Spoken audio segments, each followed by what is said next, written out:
Hi friends, പുതിയൊരു വീഡിയോയിലേക്ക് എല്ലാവർക്കും വീണ്ടും സ്വാഗതം. ഇന്ന് നമ്മൾ ഡിസ്കസ് ചെയ്യാൻ പോകുന്നത് പാസ്പോർട്ട് ഓഫീസിൽ പോകുന്ന സമയത്ത് നമ്മൾ എന്തെല്ലാം രേഖകളാണ് കയ്യിൽ വെക്കേണ്ടത്, സൂക്ഷിക്കേണ്ടത് എന്നാണ്. ആദ്യമായിട്ട് നമ്മൾ കയ്യിൽ വെക്കേണ്ടത്, നമുക്ക് പാസ്പോർട്ട് ഓഫീസിലേക്ക് നമ്മളൊരു അപ്പോയിൻമെൻറ്റ് എടുത്തു കഴിഞ്ഞാൽ നമുക്കൊരു പ്രിൻ്റ് ഔട്ട് കിട്ടും.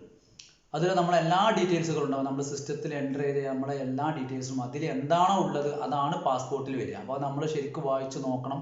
അതിലെന്തെങ്കിലും തെറ്റുണ്ടെങ്കിൽ നാം അപേക്ഷിച്ച സ്ഥലത്ത് നമ്മൾ പറയണം, എൻ്റെ പേര് തെറ്റിയിട്ടുണ്ട്, അല്ലെങ്കിൽ വീട്ടുപേര് തെറ്റാണ്, ഫാദർ നെയിം തെറ്റാണ്, മദർ നെയിം തെറ്റാണെന്ന് നമ്മൾ ചൂണ്ടിക്കാണിച്ചു കൊടുക്കണം. അപ്പം നമുക്ക് പിന്നെ അത് എഡിറ്റ് ചെയ്യാൻ അപ്പം സാധിക്കില്ല. പാസ്പോർട്ട് ഓഫീസിലേക്ക് നമ്മളൊരു അപേക്ഷ സമർപ്പിച്ചു കഴിഞ്ഞാൽ നമുക്കൊരിക്കലും പിന്നെ അത് എഡിറ്റ് ചെയ്യാൻ സാധിക്കില്ല. പിന്നെ എവിടെയാണ് എഡിറ്റ് ചെയ്യുക?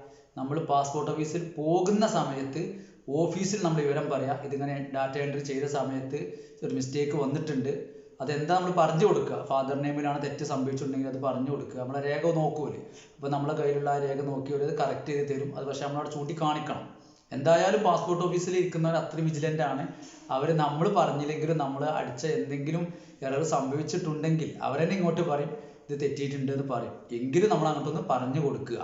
ഓക്കെ, അപ്പോൾ നമ്മൾ ആദ്യം ആ പ്രിൻ്റ് ഔട്ട് കോപ്പി നമ്മളെ കയ്യിൽ വേണം. അതിലാണ് ഫുൾ ഡീറ്റെയിൽസ് ഉണ്ടാവുക, നേരത്തെ പറഞ്ഞ പോലെ തന്നെ. അതുപോലെ നമ്മളെ ഡേറ്റും ടൈമും അതിലുണ്ടാവും. നമ്മൾ അപ്പോയിൻമെൻറ്റ് ഡേറ്റ് അതിലുണ്ടാവുക, അതിൽ കാണിക്കുന്നുണ്ടാവും നമ്മൾ ഏത് സമയത്ത് ഏത് ഡേറ്റിൽ നമ്മളവിടെ പാസ്പോർട്ട് ഓഫീസിൽ ഹാജരാകണം എന്നതിൽ കാണിക്കുന്നുണ്ടാവും. അത് നിങ്ങൾക്ക് പാസ്പോർട്ട് അപേക്ഷ കൊടുക്കുന്ന സ്ഥാപനത്തിന് പറഞ്ഞു തരും, നിങ്ങളുടെ ഡേറ്റ് ഇതാണ്, ഇന്ന ടൈമാണ് എന്ന് പറയും. ഓക്കെ, അപ്പോൾ അത് കയ്യിൽ വെക്കുക. പിന്നെ അടുത്തത് വേണ്ടത്, നമ്മൾ ഏത് രേഖയാണ് പാസ്പോർട്ടിന് അപേക്ഷിക്കാൻ നമ്മൾ അപേക്ഷിക്കുന്ന സ്ഥലത്ത് കൊടുത്തത് അല്ലെങ്കിൽ സെൻറ്ററിൽ കൊടുത്തത്. ഉദാഹരണം പറയുകയാണ്, നമ്മൾ SLC ബുക്കും അല്ലെങ്കിൽ SLC സർട്ടിഫിക്കറ്റും ആധാറുമാണ് നമ്മൾ കൊടുത്തതെങ്കിൽ ആ രണ്ട് രേഖയും ഒറിജിനൽ കയ്യിൽ വേണം. ഫോണിൽ കാണിച്ചു കൊടുത്താൽ കഴിയില്ല. ഒറിജിനൽ രേഖ നമ്മളെ കയ്യിൽ വേണം. അതിൻ്റെ ഒക്കെ ഓരോ ഫോട്ടോ കോപ്പി എടുക്കണം.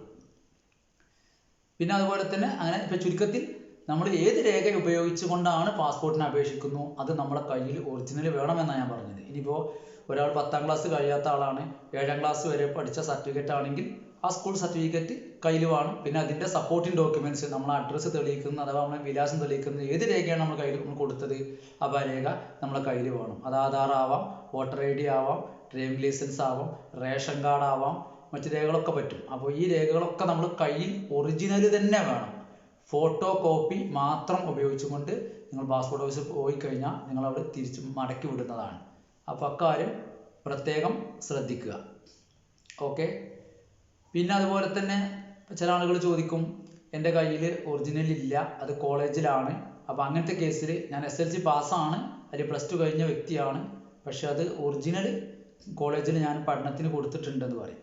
അപ്പോൾ അങ്ങനെ ആകുമ്പോൾ നമ്മൾ ചെയ്യേണ്ട കാര്യം എന്താ വെച്ചാൽ, ആ ഒറിജിനൽ സർട്ടിഫിക്കറ്റ് അവരെ കയ്യിലാണെന്ന് പറഞ്ഞിട്ട്, അതായത് നമ്മളെ ആ ഒറിജിനൽ ഡോക്യുമെൻസിൻ്റെ ഒരു ഫോട്ടോ കോപ്പി, SLC ആണെങ്കിൽ കോളേജിലാണെങ്കിൽ SLCയുടെ ഒരു ഫോട്ടോ കോപ്പി നമ്മളെടുത്ത് ആ സ്ഥാപന മേധാവിയെ കൊണ്ട് അറ്റസ്റ്റ് ചെയ്ത് കയ്യിൽ വെക്കുകയും ചെയ്യുക. കൂട്ടത്തിൽ ഒരു ബോണഫൈഡ് സർട്ടിഫിക്കറ്റ് വാങ്ങുക. ഈ കുട്ടി ഇന്ന കോളേജിൽ ഞങ്ങൾ സ്റ്റുഡൻ്റാന്ന് പറഞ്ഞ ഒരു ബോണഫൈഡ് സർട്ടിഫിക്കറ്റ് തരും, അതും കയ്യിൽ വെക്കുക.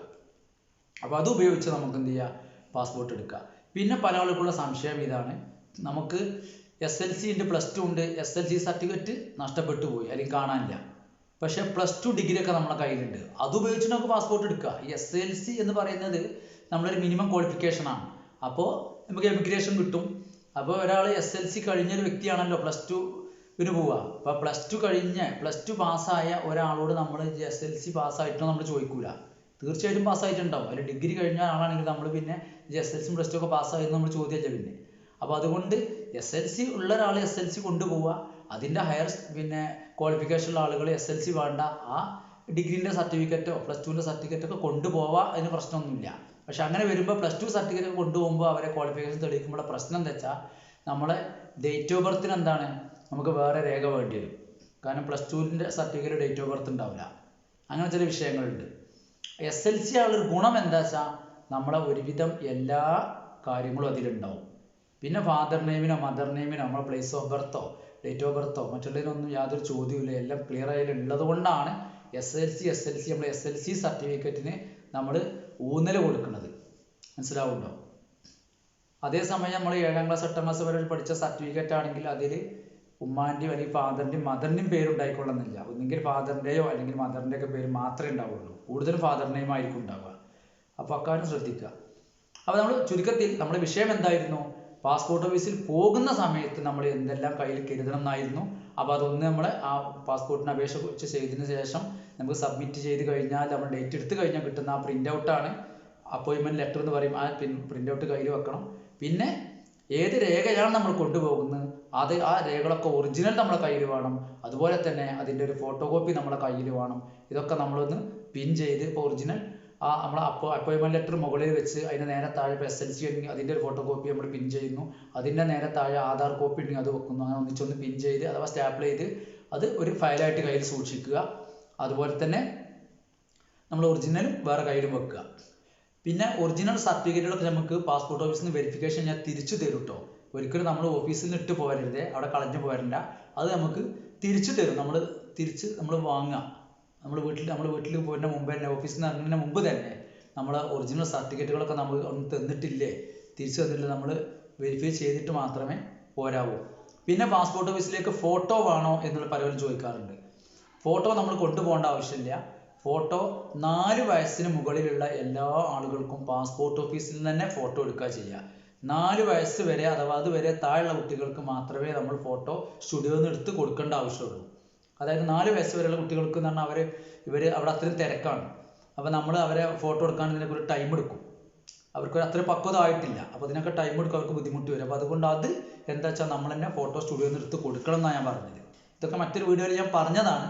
എങ്കിലും ഒന്നുകൂടി പല ആളുകളും കമൻറ്റിലൊക്കെ അറിയിച്ചിട്ടുണ്ടായിരുന്നു.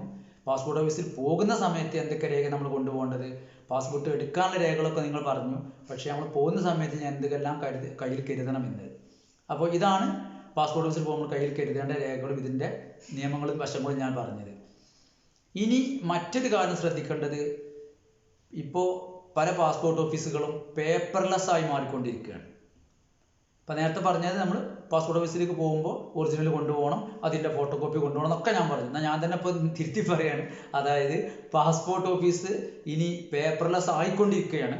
എന്നാൽ പല അപേക്ഷകളും ഇപ്പോൾ എന്താ ചെയ്യുന്നത് വെച്ചാൽ, നമ്മൾ പാസ്പോർട്ടിന് അപേക്ഷിക്കുന്ന സമയത്ത് അതിൽ മറ്റൊരു ഓപ്ഷൻ ഉണ്ട്. അതായത് ഡിജി ലോക്കറിന്ന് നമുക്ക് എന്ത് ചെയ്യാം, പാസ്പോർട്ട് ഓഫീസിലേക്ക് നമ്മുടെ രേഖ അപ്ലോഡ് ചെയ്യാനുള്ള സംവിധാനം ഇപ്പോൾ വന്നിട്ടുണ്ട്. അപ്പോൾ നമ്മൾ എന്ത് ചെയ്യണ്ട, ഒറിജിനൽ കൊണ്ടുപോകേണ്ട ആവശ്യമില്ല. അതായത് നമ്മൾ ഈ ഒറിജിനലും ഈ കോപ്പിയൊക്കെ കൊണ്ടുപോകേണ്ട ആവശ്യം എന്തുകൊണ്ടാ വെച്ചാൽ, പാസ്പോർട്ടിന് അപേക്ഷ കൊടുക്കുന്ന സമയത്ത് നമ്മൾ ഒരു ഡോക്യുമെൻറ്റും സത്യത്തിൽ അപ്ലോഡ് ചെയ്യേണ്ടതില്ല എന്നുള്ളതാണ്. ഇപ്പോൾ നമ്മൾ വില്ലേജ് ഓഫീസിലേക്ക് ഒരു കൈവശ സർട്ടിഫിക്കറ്റിന് അപേക്ഷിക്കുകയാണെങ്കിൽ ആധാരം നീച്ചെടുത്തൊക്കെ നമ്മൾ അപ്ലോഡ് ചെയ്ത് കൊടുക്കണം. എന്നാൽ പാസ്പോർട്ട് ഓഫീസിൻ്റെ കേസിൽ ഒരു രേഖയും അപ്ലോഡ് ചെയ്യുന്നില്ല. നമ്മൾ നമ്മുടെ രേഖ ഉപയോഗിച്ചുകൊണ്ട് നമ്മൾ ഡാറ്റ എൻട്രി ചെയ്യുന്നേ ഉള്ളൂ. അപ്പോൾ ഇത് ചെയ്തതൊക്കെ ശരിയാണോ, ഇവരടുത്ത് ഒറിജിനൽ ഇവർ SLC പാസ്സാണെന്ന് ഇപ്പോൾ ഈ ആപ്ലിക്കേഷനിൽ പറഞ്ഞു. അപ്പോൾ ഇത് ശരിയാണെന്നൊക്കെ അവർക്ക് ബോധ്യപ്പെടണമെങ്കിൽ നമ്മൾ സർട്ടിഫിക്കറ്റ് ഒറിജിനലും കൊണ്ടുപോകണം, കോപ്പിയൊക്കെ കൊടുക്കണം അവർക്ക്. ഇതൊക്കെ സ്കാൻ ചെയ്യേണ്ടതുണ്ട്. അവർ അവിടെ നിന്നാണ് ഇത് സ്കാൻ ചെയ്യുന്നത്. അതായത് പാസ്പോർട്ട് ഓഫീസിൽ നിന്നാണ് നമ്മളെ മുന്നിൽ നമുക്ക് കാണാൻ പറ്റും അവരിതൊക്കെ സ്കാൻ ചെയ്യുന്നത്. അതുകൊണ്ടാണ് ഇത് നമ്മുടെ രേഖകൾ കൊണ്ടുപോകണം എന്ന് പറഞ്ഞത്.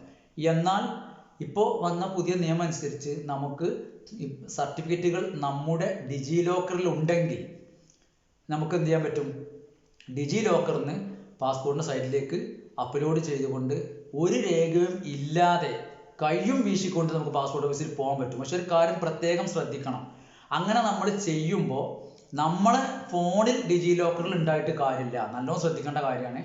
എന്താ പറയുക, വീഡിയോയിൽ നിങ്ങൾ അങ്ങനെ പറഞ്ഞിരുന്നു ഡിജി ലോക്കറിൽ ഉണ്ടായാൽ നമുക്ക് കയ്യും വീശി പോകാം. അങ്ങനെയല്ല, പാസ്പോർട്ടിന് നമ്മൾ അപേക്ഷ കൊടുക്കുന്ന സമയത്ത് തന്നെ നമ്മുടെ ഡിജി ലോക്കർ പാസ്പോർട്ടിൻ്റെ സൈറ്റുമായി കണക്ട് ചെയ്തുകൊണ്ട് നമ്മൾ ഡിജി ലോക്കറിൻ്റെ പാസ്വേഡ് വരെ നമ്മൾ അടിച്ചു കൊടുക്കണം. എങ്കിൽ മാത്രമേ എന്താവുള്ളൂ, നമ്മൾ ഡിജി ലോക്കറിൽ നിന്നുള്ള ഫയല് പാസ്പോർട്ടിൻ്റെ സൈറ്റിലേക്ക് അപ്ലോഡ് ആവുള്ളൂ. അപ്പോൾ നമ്മളെ ആപ്ലിക്കേഷൻ നമ്പർ നമ്മുടെ ഫോണിൽ വന്നിട്ടുണ്ടാവും. നമ്മൾ അപ്പോയിൻമെൻറ്റ് എടുത്തു കഴിഞ്ഞാൽ നമ്മുടെ ഫോണിൽ എന്തെങ്കിലും മെസ്സേജ് വന്നിട്ടുണ്ടാവും. ആ മെസ്സേജ് നമ്മളെ കാണിച്ചു കൊടുക്കുന്നു. അവർ നമ്മുടെ ARN നമ്പർ എന്ന് പറയും, ആ നമ്പറിന് പറഞ്ഞ ആപ്ലിക്കേഷൻ നമ്പറിന് ആ ARN നമ്പർ അടിച്ചു കൊടുക്കുന്ന കൂടി നമ്മുടെ ഡീറ്റെയിൽസ് ഒക്കെ വരുമ്പോൾ അതിൽ അവർ നോക്കും നമ്മളെ SLC അതായത് ഡിജി ലോക്കറിന്നും നമ്മളെ പാസ്പോർട്ട് ഓഫീസിലേക്ക് അപ്ലോഡ് ആയിട്ടുണ്ടോ, പാസ്പോർട്ട് ഓഫീസിൻ്റെ സൈറ്റിലും അവൈലബിൾ ആണോ, അതുപോലെ തന്നെ ആധാർ കാർഡ് അവിടെ കിട്ടുന്നുണ്ടോ, അവിടെ റീഡബിൾ ആണോ വ്യൂവബിൾ ആണോ നോക്കും. എങ്കിൽ മാത്രമേ നമുക്ക് ഇത് ഉപയോഗിക്കാൻ പറ്റുള്ളൂ. അല്ലാതെ നമ്മളെ ഫോണിൽ ഇതൊക്കെ ഡിജി ലോക്കറിൽ ഉണ്ട് എന്നിട്ട് നമ്മൾ അവിടെ ചെന്നിട്ട് ഇതൊക്കെ ഓപ്പൺ ആക്കി നമ്മളെ ഫോണിൽ ഇങ്ങനെ കാണിച്ചു കൊടുത്താൽ ഒരിക്കലും ആക്സെപ്റ്റ് ചെയ്യില്ല. അത് നല്ലോണം ശ്രദ്ധിക്കേണ്ട കാര്യമാണ്. മനസ്സിലാവുണ്ടോ? അപ്പോൾ അത് നല്ലോണം ശ്രദ്ധിക്കണം, അല്ലെങ്കിൽ എന്താ വെച്ചാൽ നമ്മൾ തിരിച്ചു പോരേണ്ടി വരും. ഓക്കെ, അപ്പോൾ പാസ്പോർട്ടുമായി ബന്ധപ്പെട്ട് നിങ്ങൾക്ക് എന്തെങ്കിലും ഡൗട്ട് ഉണ്ടെങ്കിൽ നിങ്ങൾ കമൻറ്റുമായി അറിയിക്കാം. ഇപ്പോൾ നിങ്ങൾക്ക് ഉപകാരപ്രദമായ മറ്റൊരു വീഡിയോയുമായി ഞാൻ വീണ്ടും വരും. അതുവരെ now Salam tech Vatloor signing out. Thank U.